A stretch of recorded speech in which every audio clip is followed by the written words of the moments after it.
It's my pleasure. Guillermo Mash for People Powered Radio, Without a Roof radio program. We're doing a whole show on Catalyst Domestic Violence Services in honor and respect for Domestic Violence Awareness Month. And it's my distinct pleasure to have a board member and a domestic violence survivor, Carin Hilgeman, here in the studio doing a pre-record. So welcome to KZFR, Carin. Hi, thanks, Bill. Happy to be here. Tell us a little bit about being a board member on Catalyst and how you came into that role. Yeah, I am a survivor of domestic violence, so that's my motivation to follow up on the back end. I've been out of my relationship for quite a while now, but to be able to serve on the board of directors has been an awesome full circle to give back to a shelter that I used 20 years ago and give back to the hotline and help raise funds and continue all of the efforts of the staff down there at Catalyst. You know, we did this little talking before we put the mics on live, but you were talking about how they haven't had to buy, Catalyst hasn't had to buy any non-perishables for the last 6 years because of a connection that you have. Why don't you tell the listeners a little bit about that? Yeah, I helped to start a food drive at United Healthcare this will be the 7th year now.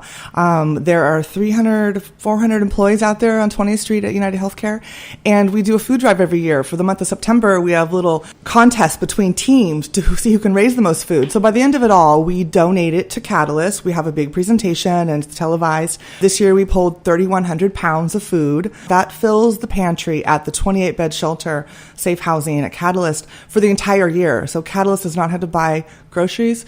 For now, this will be their 7th year, which is a pretty awesome endeavor on a lot of people's efforts. Yeah, me and Carin did a high five when she told me that. I thought it was so cool as heck. Yeah. So why don't we take a little pause, Carin, and maybe give us some of your backstory. I understand you were living in Durham when you experienced domestic violence. Why don't you just share your story a little bit? Yeah, I grew up locally. I'm from Durham. I'm second generation out there. Met my abuser when I was 17, which is a pretty interesting time in a young girl's life to go through something like that. But prior to that, I was ASBO president, yearbook editor, 4.0 student, on my way to graphic design scholarships, and met my abuser, and everything really changed. He controlled a lot of things, who I can see, isolated me from family, the stereotypical honeymoon cycles. Violence started about 6 months into that, so I'm still 17, 18 years old at that point. He controlled a lot of aspects of what I could do and who I could see. But that continued on for 7 years, which is ridiculous to even say it out loud now and think that's what happened. But a domestic violence relationship has a big control in a really weird way that you can't quite get out of the grip of. But continued on with him for about 7 years and finally found the courage to leave. But during that 7 years, I was introduced to Catalyst in a really roundabout way. I had left the house one night. I was living over on Nord and 4th and with my abuser. And I left the house one night to get away from him because the cycle starts when he's drinking and the violence started. So my instinct was to leave. I found myself at 7-Eleven over there on Nord, and the clerk really took pity on me, or was an angel, however you look at it, and let me come and hide in the storage room in the back while he was out in the streets looking for me. And after he had come and gone and threw a fit and didn't ever find me, the clerk dialed a phone and handed me the receiver and said, talk to these people. And it was the Catalyst hotline. So that was my very first introduction to the support that Catalyst had to offer. So it was there that I learned about the shelter. And I used the hotline dozens and dozens of times. It's amazing to call in and be able to talk to somebody what you're going through who is completely supportive unconditionally. It's different than when your family is talking to you and trying to get you out of it. The Catalyst hotline, they're there to support you and find out the best way for you to go about changing your life and making those decisions for yourself. And then continued a couple times. I've used the Safe House about 7 or 8 times during my relationship. So it's a hard thing to have to admit you need help or to call out and say you're in it again. But every single time I went to the Safe House, Catalyst staff was nothing but supportive unconditionally. Maybe, for our listeners, we heard that wonderful piece on the plaza from a friend of mine that experienced the domestic violence when I first got to Chico in 2012. But I shared a story with Carin.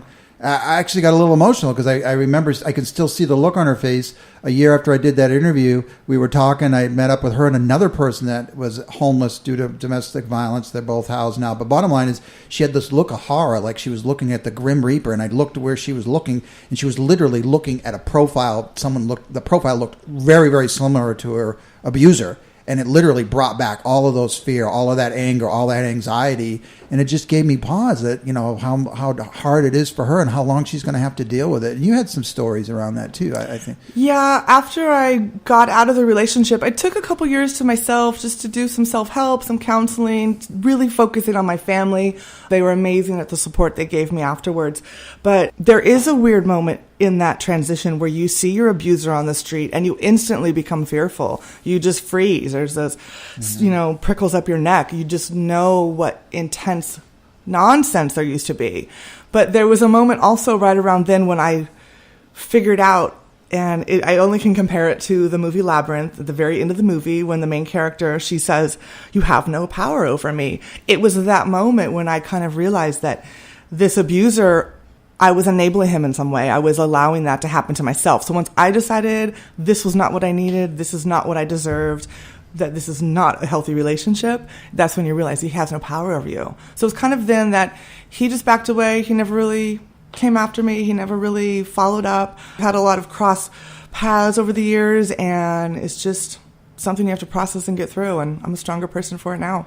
Maybe talk a little bit about I think it's called the Wheel of Domestic Violence or the Wheel of Violence, but you talked a lot strong, and I haven't talked to in depth to anyone that's experienced this, that hasn't seen this, but actually physically controlling in a very demanding way, your spouse or your partner is a form of domestic violence. And by my experience, that often is a precursor, right? What would you say to that? Yeah, there's the honeymoon cycle. Like in the beginning of our relationship, it wasn't violence right away. Like he was a nice guy. He had good qualities. There was a reason that I liked him.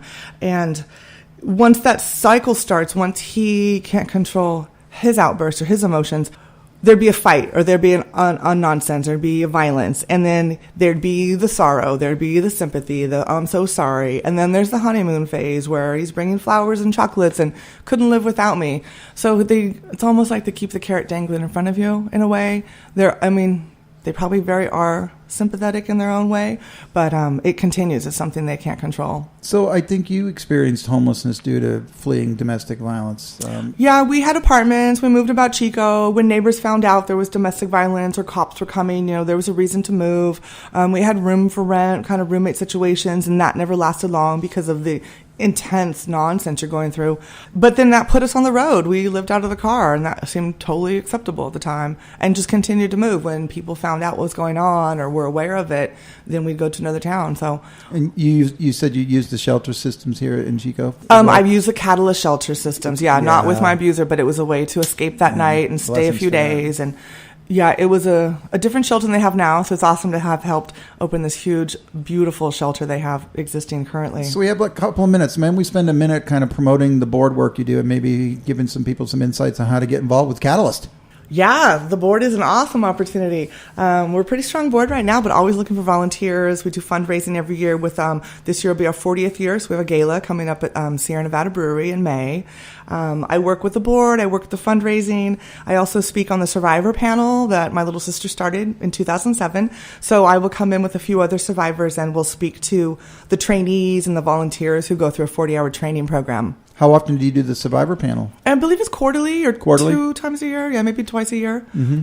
Maybe some highlights from that or something that sticks out from the panels you've done over the years? Is there a story? I'll tell you. I'm a story. I like stories. It's kind of my therapy, really, to go through it. I mean, you think you've gotten through something emotional and a point of life, but as you continue to grow, there's pieces that keep coming back up, and you continually expand your idea of how to heal. So for me, it's therapeutic to sit down in front of 40 women and men who are about to dedicate their time and their lives to helping domestic violence issues. And I give them the dirty truth about what it was like, so that when they get phone calls on the shelter or phone calls on the hotline, they're going to be aware that it's going to be an intense conversation you're having with somebody's life. So that's been the most awesome part, is to help people get prepared for what they're about to do.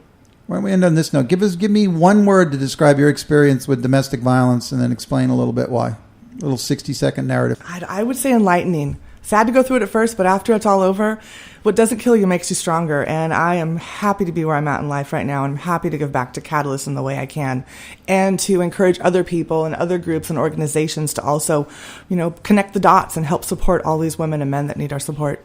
Gosh, I think everyone's here for a reason, and your experiences are who you are. And I was talking with Tammy Wickman, who does Love in the 21st Century, about she works with TBI survivors. I'm a TBI survivor.